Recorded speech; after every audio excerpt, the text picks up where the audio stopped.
Women don't need men. Do you want to elaborate a bit on that? A lot of people think that women need men in society to maintain. I don't think so. I think women would do better off without men. I agree to that. How about Men, on the other hand, are quite motivated outside of men. Older women who are divorced and don't plan on getting in relationships anymore still maintain their lifestyle. They still keep their places clean. They still maintain. But what happens in this scenario? Within 72 hours, there's no electricity.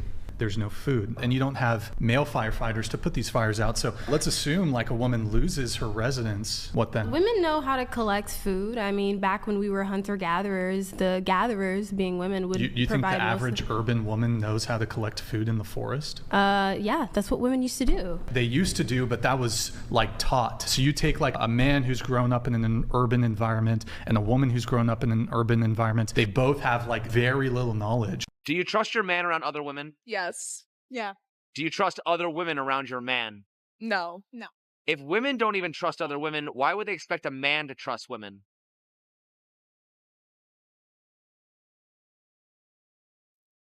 It is only... See? This is where it gets interesting. Everyone keeps saying modern dating is progressive. It's evolved. It's based on equality and empowerment. But when you strip away all the buzzwords, what do we actually see? The same old pattern. It's about money. Always has been. Before we dive in, drop a comment. Are modern men more delusional? Or is it the ladies? Hit like and subscribe so you don't miss what we expose next. Now listen carefully. The so-called independent modern woman claims she doesn't need a man. Yet the one thing she consistently prioritizes is still a man's wallet. Richer guys, higher status, the very thing women have always been drawn to throughout history. That isn't feminism. That isn't breaking tradition.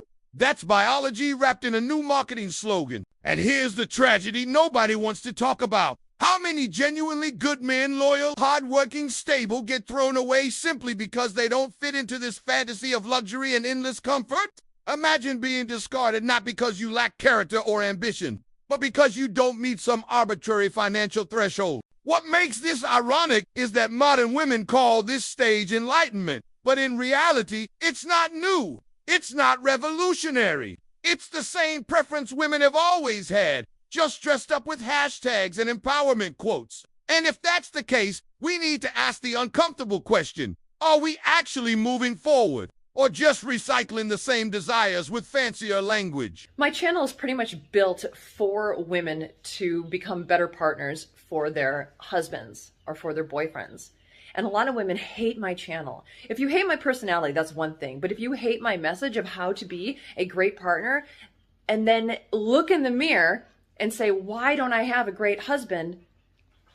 One of the most dangerous patterns we see today is the victim card being played like it's a winning lottery ticket. Women have learned very effectively that portraying themselves as the victim can open doors. It can bring financial support, instant sympathy, or a convenient escape from accountability. And society, time and time again, rewards that performance. But the real damage isn't just in the short-term manipulation. The ripple effect is far worse. We now live in a culture where entire generations of young boys are being taught that their natural instincts, their strength, their leadership, all of it is somehow toxic. Imagine growing up with the message drilled into your head that simply being male makes you a problem. That's not empowerment.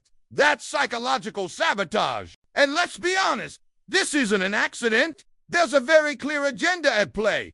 To strip away the value of traditional masculinity until it's seen as obsolete, even dangerous. Protectiveness, discipline, resilience, providing traits that once built civilizations are now demonized. Why? Because a society without strong men is easier to control. So while the victim narrative might look harmless on the surface, the long game is much darker. If men are constantly shamed out of being men, what's left? A generation of confused, weakened boys who grow into men with no identity. And that boss is the perfect recipe for collapse. What would I do for you? Like, are you the girl? Are you the girl princess? What do you want? What do you want? What can I do for you? Ew, literally, what can you do for me? That's the reframe. That's how you should be thinking. What can I do for her? for her, because I don't believe men were worshipped. No, it was the women. The women, if we go back in history, I know we failed that class. God, I don't even know if we showed up.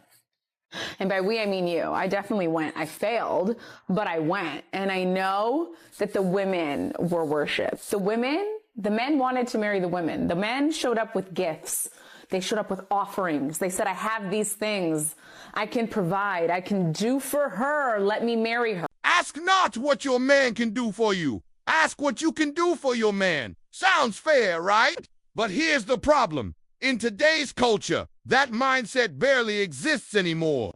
Instead, the script has flipped into a one-way street where men are expected to endlessly perform while women sit back and receive. Think about it. The modern dating checklist isn't about love, loyalty, or partnership. It's a shopping list. He must be over 6 feet tall, earn 6 figures, have six-pack abs, and of course, dedicate his life to making her feel like a princess. Basically, women want a man who looks like Chad, spends like Jeff Bezos, and worships her like a goddess. That's not a relationship. That's servitude, dressed up as romance. And here's the kicker. All of these demands are treated as bare minimum standards, while the return expectation from her side, simply existing, posting selfies, offering presents, maybe cooking once in a blue moon. Do you see the imbalance? Men are told they have to build empires just to qualify, while women believe their mere existence is the prize. It's no wonder so many men are walking away. Who wants to spend a lifetime as a human, ATM, personal bodyguard, and emotional cheerleader rolled into one with zero reciprocity? At some point, the mask slips, and men realize they're not partners in a love story. They're satellites, expected to orbit around her world until their last breath. Gentlemen, I present to you the dating pool for men in 2024. Here we go. Crystal, she's 31. She says, mother of 4, freshly out of a 13-year relationship, so I'm moving slow. Where? Whose metric are we measuring this by? Must respect my kids come first. Must respect my ex, father of my kids. Those two are actually quite actual factual. Healthy, right? This is where it gets ugly. And this is just where it goes straight down to hell. Must be 6 foot or over. Must be a family man, a provider and protector. Must be patient and kind. I'm pretty basic. I work a lot, take care of my house and my kids, and stay to myself. Occasionally, I'd like to go out, but truly, I'd rather be home cuddled up watching movies. A lot of men will date single mothers, but not ones fresh out of a 13-year relationship, and not ones that think their standards are so high that they can set a qualification for height. The whole idea. You've probably heard the phrase 1,000 times. I'm a strong, independent woman. Sounds empowering, doesn't it? But if you peel back the layers, the ideology behind it starts to look less like independence and more like retaliation. See, the modern concept of being strong and independent isn't just about women standing on their own 2 feet, which, by the way, no man has ever been against. It's been twisted into an extreme brand of feminism that frames men as the permanent enemy. Instead of balance, it promotes overcorrection. Instead of partnership, it promotes revenge. The narrative is, because women in the past were oppressed, modern men must now pay the price. But here's the problem. Vengeance is not empowerment. Building your identity around punishing the opposite gender doesn't create freedom. It creates division, and it leaves no room for healthy connection. How can men and women come together if one side has been conditioned to believe control equals justice? It doesn't make sense. And deep down, everybody knows it. Real strength and independence isn't about stepping on someone else. It's about being capable without needing to tear the other side down. But today, the phrase has become a shield for entitlement. It's less about resilience and more about rewriting history by punishing men who had nothing to do with the past. Psychology recently revealed that 48% of men 26 to 40 years old have not approached women in the past year. And 60% of men aged 18 to 25 said they haven't. In the entire dataset, 30% of men said they never approached a woman in person before. ever. They actually went into the reasoning behind these men not going and speaking to women. And I believe the list was scared of rejection, scared of like an HR response or being reported or Me Too'd in some way, shape, or form, not being successful, and just not feeling the need to walk up to women anymore was also one of the many answers that men gave on the list of reasons why they no longer approach women. So it's interesting out there. Nothing makes a woman commit to moving a relationship forward like a man who isn't interested. Thing is, women don't understand how many men actually don't mind providing for them and how many men want a serious, committed relationship. But where are all the good men? They're just... Do women even realize that a huge portion of the men they dream about, the so-called desirable ones, are completely off the market? And I don't just mean taken. I mean mentally checked out. These men have leveled up in such a way that they no longer play by the old rules. See, in today's world, the most self-aware men are starting to recognize the game is rigged. They've stopped chasing validation. They're not wasting decades climbing a ladder just to qualify for someone's approval. These men have unusual insight. They figured out that pouring all their energy into traditional strategies, chasing status to impress women, working themselves into the ground just to prove their worth, isn't worth the trade-off. And that right there is the irony. Women think these men are rare gems. They're competing for, but in reality, those men have already opted out. They've redirected their intelligence, ambition, and initiative into building their own lives on their own terms, not to impress, not to conform, but to... So while modern women swipe endlessly, hoping for that six-figure, 6-foot unicorn, the truth is, he's not even on the same playing field anymore. He's building, he's creating, he's free, and he knows his value, which means she can want him all she likes, but he's not available to be used as a prop in her fantasy. I don't mean to make you an example out of you guys, but what I'm trying to say is that parents, a lot of the times, protect their daughters from doing undesirable things that will hurt their ability to find a man in the future. Pornography, OnlyFans, all this stuff hurts your chances of finding a suitable husband. You know what I mean? So that's why it's so good to be with parents and why men value that, because your parents are the first line of defense of you tarnishing your ability to find a man. No guy wants to walk down an aisle, right, and marry a woman that he knows was involved in, you know, pornography, OnlyFans, being a... Like, no guy wants that, man. They'll smash you, but never take you serious. Yeah, they might have sex with you. I mean, I don't want to be like an asshole, but have you guys ever asked yourselves why your guys haven't proposed to you? That's why I because of lifestyle. Like, yeah. I don't mean to like be an asshole here, but think about it. Your guy's been with you for 7 years and he's been with you for 7 years. Why haven't they proposed to you? Because of the lifestyle, the drinking, the OnlyFans, the strip. This is a reality nobody wants to say out loud anymore. Women do not have unlimited time. There is, without question, a biological shelf life when it comes to fertility. It doesn't matter how progressive the culture gets, how many empowerment slogans we repeat, or how advanced the technology becomes. Biology is not bending to feelings. And here's the thing. This truth should be taught from a young age, not to shame women, but to empower them with realistic expectations. Imagine if high school curriculums spent less time pushing ideology and more time teaching young women about their biological window. The fact that there is a sweet spot when fertility is at its peak, because ignoring it doesn't erase it. But instead, the culture pushes the opposite narrative. Chase the career first, travel, live your soft life, settle down later. You have plenty of time. The problem is, later often means too late by the time many women start seriously considering family. Biology has already closed doors that no amount of money or status can reopen. This is why so many find themselves shocked, even bitter, in their 30s and 40s, because no one gave them the memo early on. If we truly care about young women's futures, this isn't something to hide. It's something to teach. Reality may not be convenient, but pretending it doesn't exist only sets them up for heartbreak. To you, I think that we've just got a very, very selfish culture of women. And to any women out there that say I have internalized misogyny or anything like that, that would require that I have a problem with women worldwide. I do not have a problem with women worldwide. I have a problem with Western women. And if you think that I'm just like making this up out of nowhere, reflect on the fact that there are Western men that are flying out east to find wives. Are Eastern men coming out west to find wives? No. Where in the world are men flying out in droves to marry American women? Nobody wants us. Why? We're big, we're selfish. We don't want to hear anything. You can't tell me to eat less. You can't tell me to change my life. You can't tell me it's not about me. Divorce. Let's be brutally honest here. One of the biggest reasons men are walking away from marriage today has nothing to do with commitment fears or immaturity. It has everything to do with the system.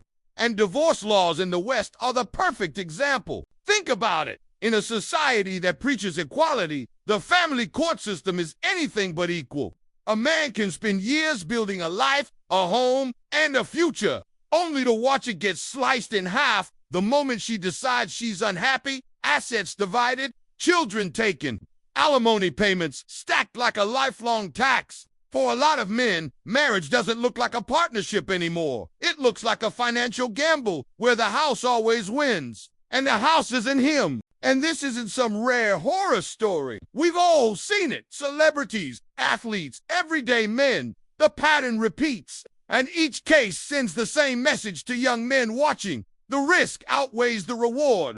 Why sign up for a system that has been designed to punish you for simply being male? So when men say they're avoiding marriage in the West, it's not because they hate women. It's because they've seen the legal minefield, and they're smart enough not to walk straight into it. The only romance in our lives is in the fake scenarios we imagine to fall asleep. We're painfully single. Our expectations are so high, the only men that could reach them are fictional. We're painfully single. We're convinced that the boy we saw at the airport 5 years ago and never saw again was our soulmate. You've almost got it. Let's keep tugging at this string here. Are we starting to maybe see a pattern? All of the behaviors you've described involve, if not avoiding men entirely, projecting fantasy elements onto unsuspecting himbos that you'll never see again so that you don't have to face the reality of the actual human conditions and the imperfections that lie within it. Wait, so refusing to talk to anybody who isn't a wealthy 6'4" librarian who's obsessed with cooking and cleaning and won't let you lift a finger hasn't been rewarding and empowering for you as a woman? What you are describing is called escapism, and a little bit of gentle escapism can be nice. That's why we like video games and books and sitting on the toilet until our feet go numb,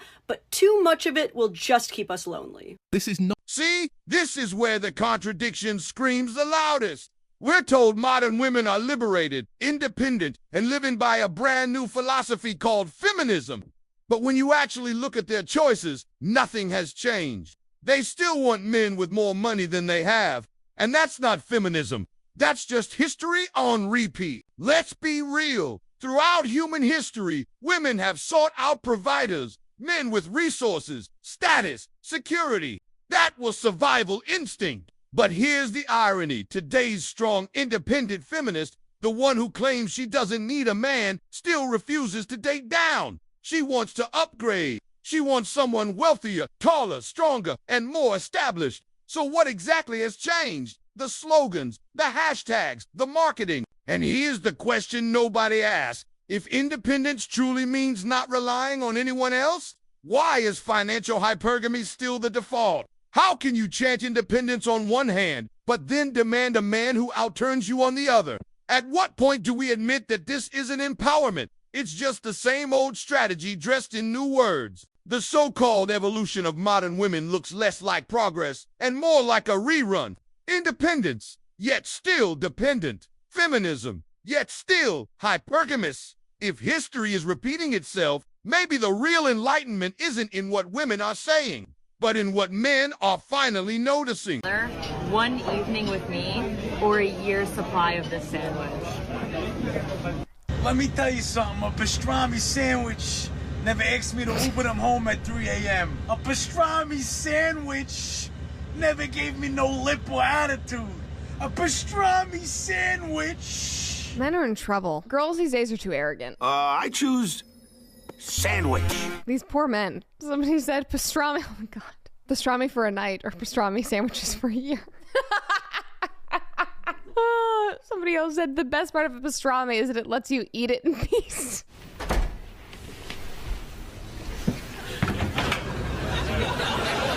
I actually didn't realize there was a sexual innuendo in that one. I was just like, oh. The hard truth is this. The modern Western woman is no longer an ideal worth fighting for, or even protecting.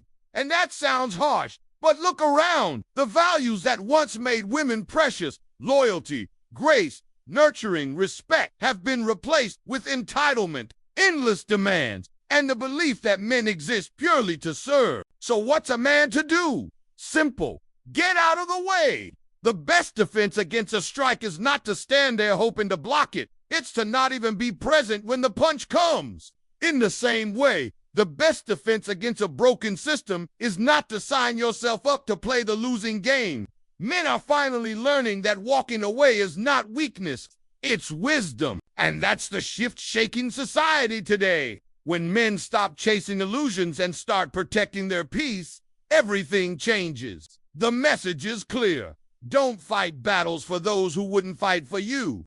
Don't bleed for those who wouldn't shed a tear for you. Value yourself enough to step aside. Thanks for watching. Kings, as always, your support means everything, so do me a favor, hit that like button. Share this video with your brothers and subscribe so you never miss the truths we're uncovering. Stay sharp, stay aware, and remember, protecting your values starts with protecting your presence.